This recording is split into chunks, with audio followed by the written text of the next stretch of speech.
देश और दुनिया को मंगलमय बनाने वाले समस्त संत महात्मा, समस्त ऋषि मुनि, समस्त विद्वान, समस्त गुरु एवं सद्गुरु,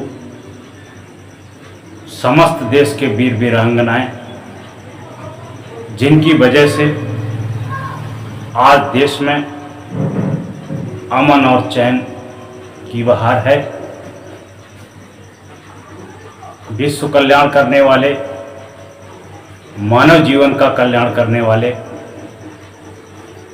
संत शिरोमणि संत रविदास, संत सम्राट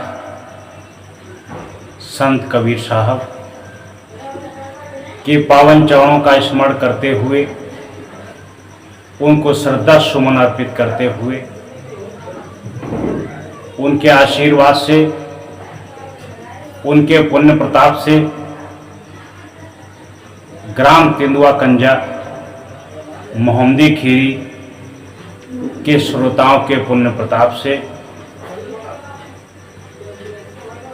आज का प्रवचन कराने वाले गुरु के महान भक्त श्री साहेबलाल,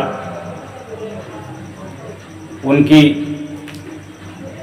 गृह लक्ष्मी श्रीमती कमला देवी,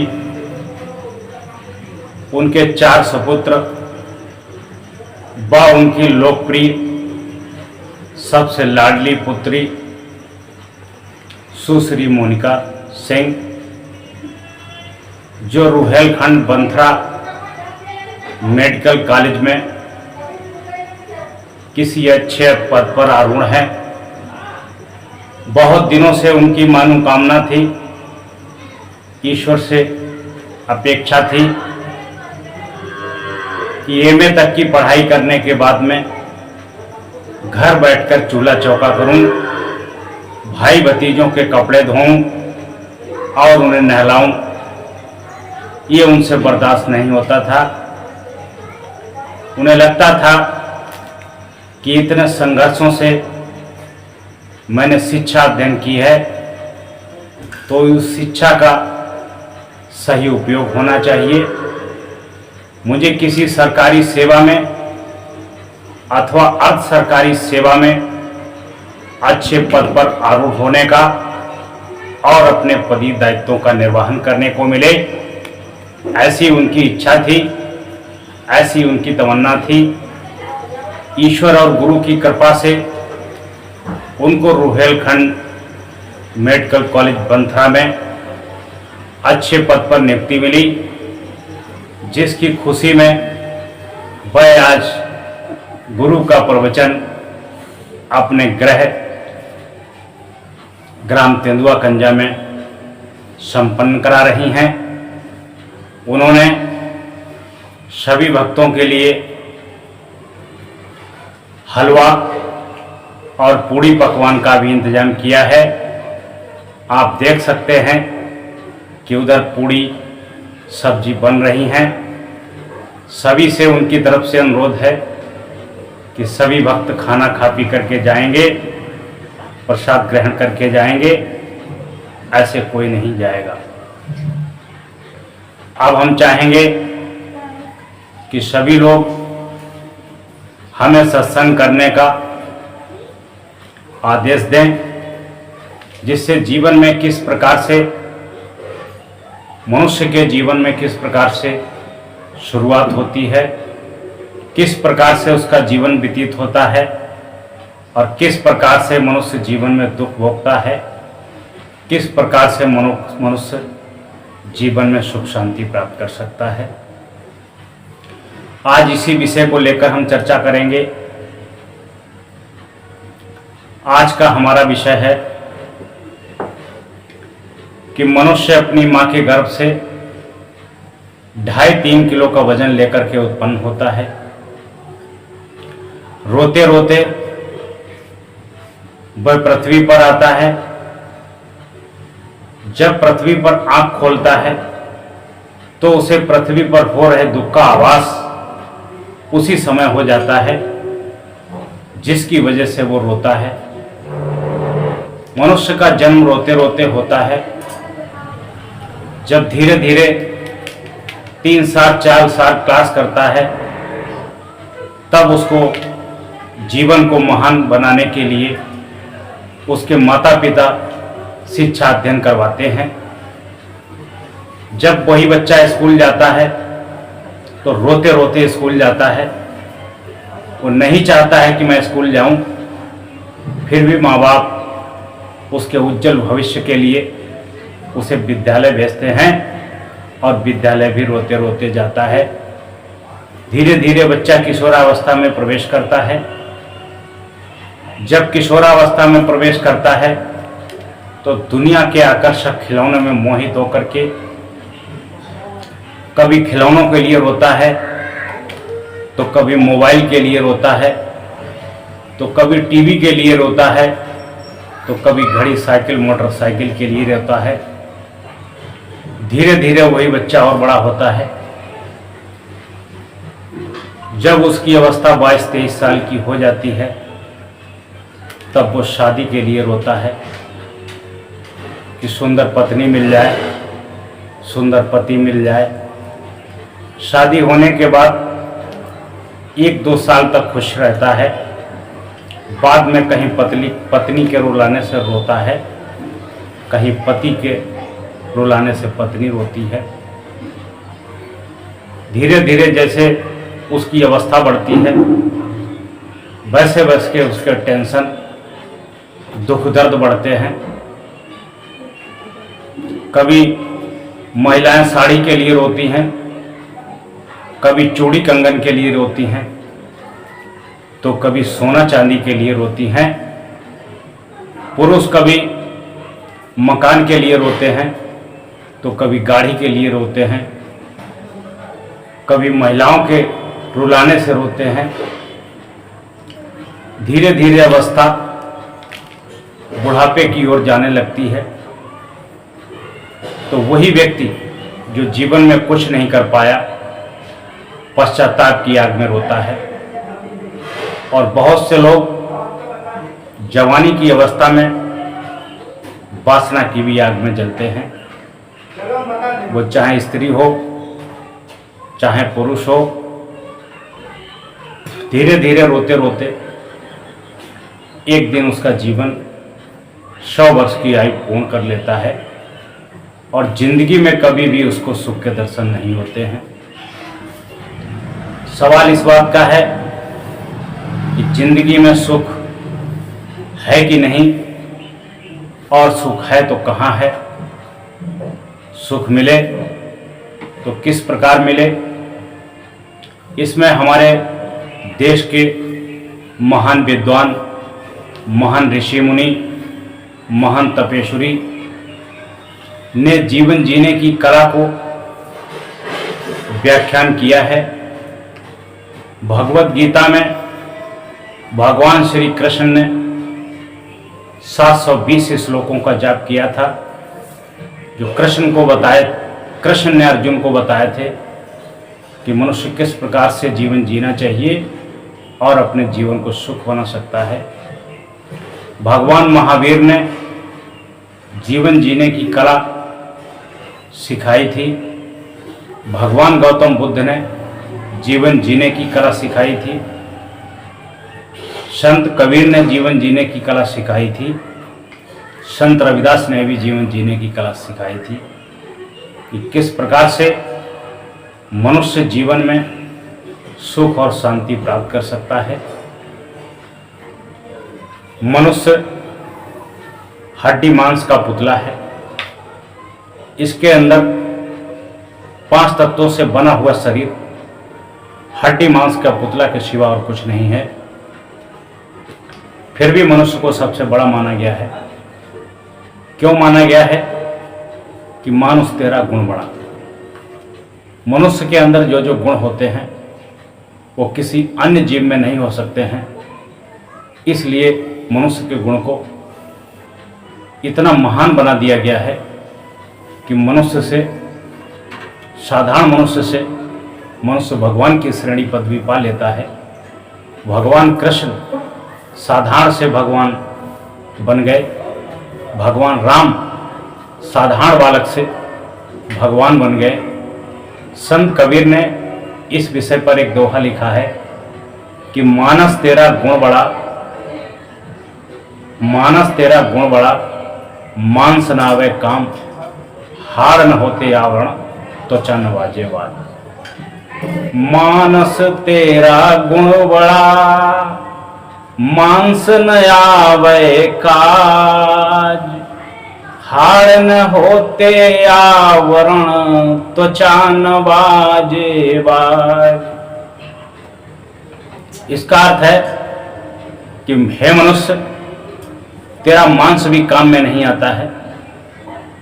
बकरी का मांस, मुर्गे का मांस, गाय का मांस, भैंसे का मांस, सुअर का मांस सब काम में आता है, और तेरी हड्डियों के आवरण भी नहीं बनते हैं।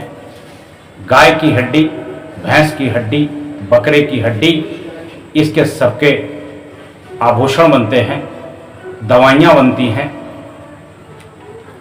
और मानस की जो त्वचा है, ये त्वचा भी, खाल भी काम में नहीं आती है। बकरे की खाल, बकरी की खाल, भैंसे की खाल, इस सबसे तबला बनता है, ढोलक बनती है, बजाई जाती है। लेकिन मानस का शरीर, मांस, हड्डी कोई काम में नहीं आता है। मानस का अगर कोई बड़ा है तो वो गुण बड़ा है। अपने अंदर अच्छे अच्छे गुणों को जन्म दीजिए, अपना विकास करिए, अपने चरित्र को संभालिए, अपने आचरण को महकाइए, तभी आप मनुष्य कहलाने योग्य हैं। बाकी खाना पीना, सोना और भोगना और स्वयं के लिए जीना, ये पशु पक्षी भी कर लेते हैं और तुमसे बेहतर कर लेते हैं। लेकिन मनुष्य वही है जो खुद खाए, औरों को खिलाए, अपना ध्यान रखे और दूसरों का ध्यान रखे, समाज का ध्यान रखे, परोपकार के कार्य करे, सेवा के कार्य करे, धर्म के कार्य करे, वही मानव कहलाने योग्य है। गुणा सर्वत्र स्थाने पूज्यन्ति, न च वयम न च लिंगम। गुणों की हर स्थान पर पूजा होती है।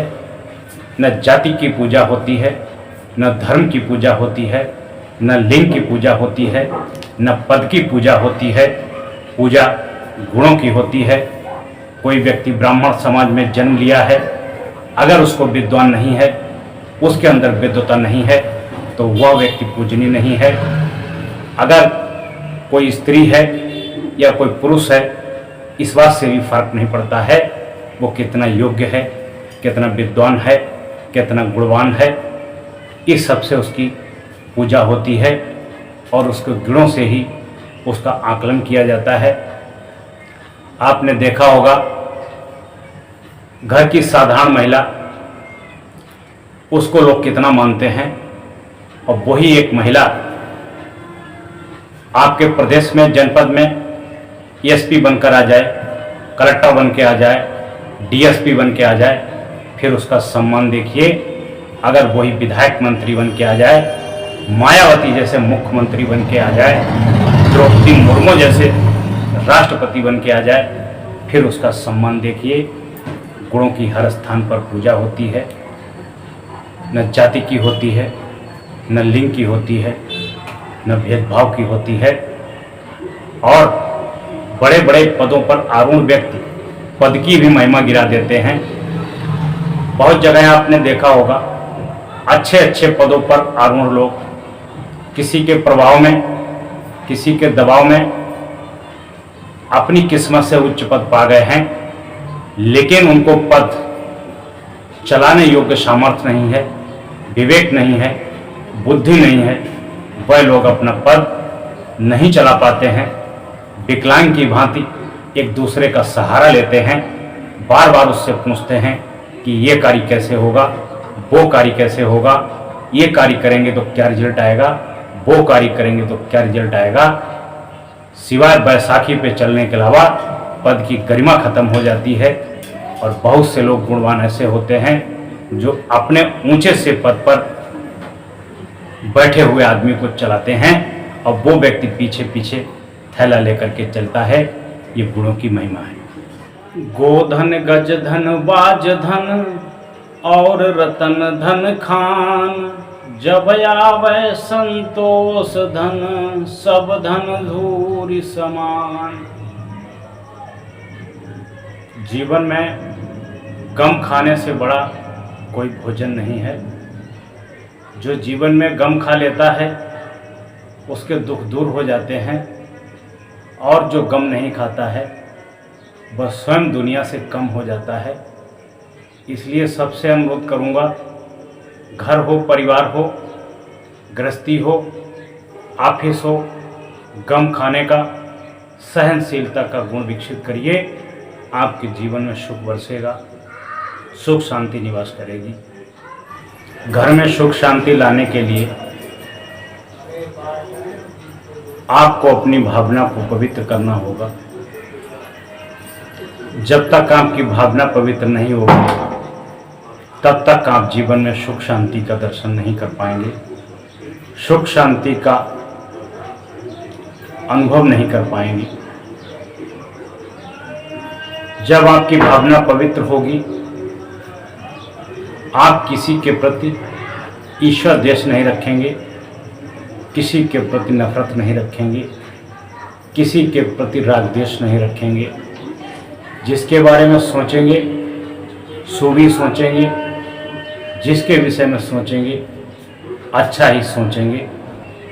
जब आप हर एक व्यक्ति के लिए अच्छा सोचेंगे, अच्छा करेंगे, अच्छी भावना रखेंगे, तो आपके लिए ये कुदरत, ये प्रकृति सब तरफ से फाटक खोल देती है। आपकी सुख शांति प्रारंभ होना शुरू हो जाती है। आपके अंदर जब भावना पवित्र होगी तो आपके अंदर दया भी होगी, आपके अंदर करुणा भी होगी, आपके अंदर प्रेम भी होगा, और आप इस सबको पाकर के अपने को सुखमय बना सकते हैं। और भावना का तो ऐसा है कि भावना, अच्छी भावना करने के लिए न पैसा लगता है, न धन लगता है, न समय लगता है, केवल सोच बदलनी पड़ती है। सोच बदलने से आपकी भावना पवित्र हो जाती है। जब आपकी भावना पवित्र हो जाती है तो इसका 100% लाभ आपको ही प्राप्त होता है। जब आपकी भावना पवित्र हो गई तो आपके कर्म पवित्र हो गए, आपकी वाणी पवित्र हो गई।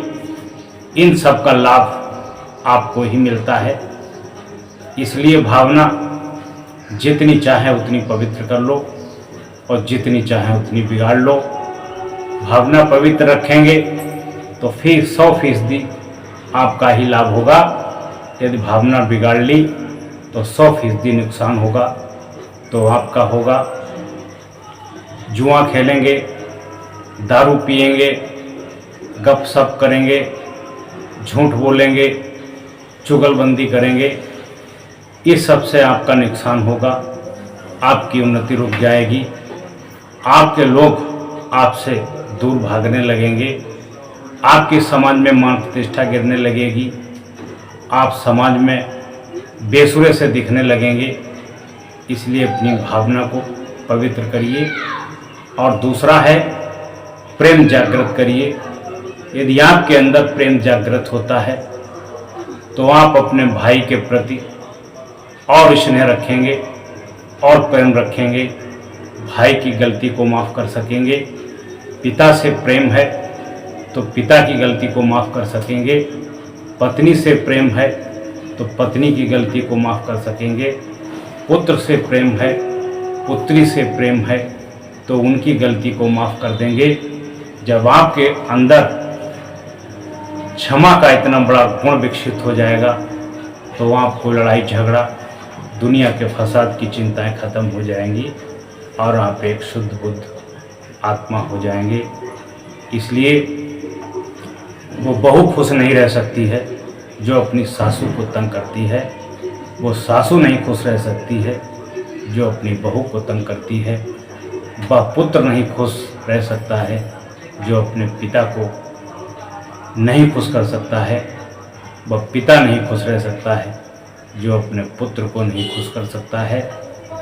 दुनिया में जितना त्याग और समर्पण होगा उतना ही आनंद होगा, जितना सीधा सच्चा सरल स्वभाव होगा उतना ही आपका प्रभाव होगा। इसलिए सबका मंगल सोचिए, सबके प्रति अच्छी दया रखिए, सबके प्रति प्रेम रखिए, सबके प्रति दया और करुणा रखिए। सभी लोगों से पुनः आग्रह है, अनुरोध है कि हलवा और पूड़ी की तैयारी हो चुकी है।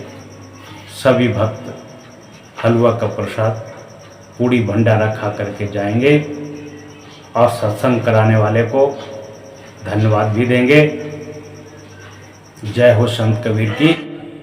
आपने देखा होगा कि टाइम पास करने के साथ साथ बहुत लोगों की गंदी आदत दुराचार, व्यभिचार, भ्रष्टाचार की भी है। भ्रष्टाचार के अंतर्गत यही नहीं है कि लोग रिश्वतखोरी के भ्रष्टाचार में आते हैं। भ्रष्टाचार का मतलब ये भी होता है कि लोग किसी का काम बिगाड़ते हों, समय पर अपना कार्य न करते हों, दूसरों को नीचा दिखाने के लिए अपना अमूल्य समय बर्बाद करते हों और व्यभिचार की दृष्टि डालते हों। ये सब भ्रष्टाचार की कैटेगरी में आता है। बहुत से लोगों को देखा है कि स्त्री आकर्षण में इतने भ्रष्ट हो गए हैं कि उनकी नज़र हमेशा स्त्रियों पर डिगी रहती है। उसमें वे अपने अमूल्य समय का नाश करते हैं, धन का भी नाश करते हैं और अपने विकास को भी रोक देते हैं। इस संबंध में संत कबीर ने स्त्री आकर्षण से बचने के लिए कहा है, जहाँ जलाई सुंदरी तहाँ न जाए कबीर, उड़े भस्म तन लगे सूना हो शरीर। कबीर साहब ने कहा है कि जहाँ पर स्त्री की मृत्यु होने के बाद में शमशान में जलाई जाती है, जहाँ पर उसकी भस्म पड़ी है वहाँ पर भी जाना मना है, क्योंकि वहाँ पर जाने से, हवा चलने से उसके शरीर की राख जब तुम्हारे शरीर में लगेगी तो तुम्हें उसकी याद आएगी और तुम्हारे अंदर भरी हुई भ्रष्टाचार, व्यभिचार की वासना पुनः जागृत हो जाएगी। इसलिए कबीर साहब ने वहाँ जाने से मना किया है। नारी निरखनी देखिए, निरखन कीजिए गौर, देखत ही विष चढ़े मन आवे कछु और, मन आवे कुछ और। कबीर साहब ने ये भी कहा है कि नारी को निरख कर एक दृष्टि होकर मत देखिए। जब तुम नारी के आकर्षण में मनमुग्ध हो जाते हो तो तुम अपना कर्म, अपना पद, अपनी मान मर्यादा, मान प्रतिष्ठा सब भूल जाते हो और वासना के आकर्षण में फंस जाते हो। तुम्हें लगता है कि तुम्हें कोई नहीं देख रहा है, लेकिन वास्तव में उस समय सब तुम्हें ही देखते हैं और कहते हैं कि कितना बेशरम, कितना जाहिल, कितना मूर्ख और कितना अब्बड़ आदमी है। बात भी ठीक है। जब कोई व्यक्ति शराब नहीं पीता है तो शराब की बोतल क्यों लेके घूमता है? कोई वेश्यावृत्ति नहीं करता है, क्यों वेश्याओं से बात करता है? क्यों वेश्यालयों के रास्ते से जाता है?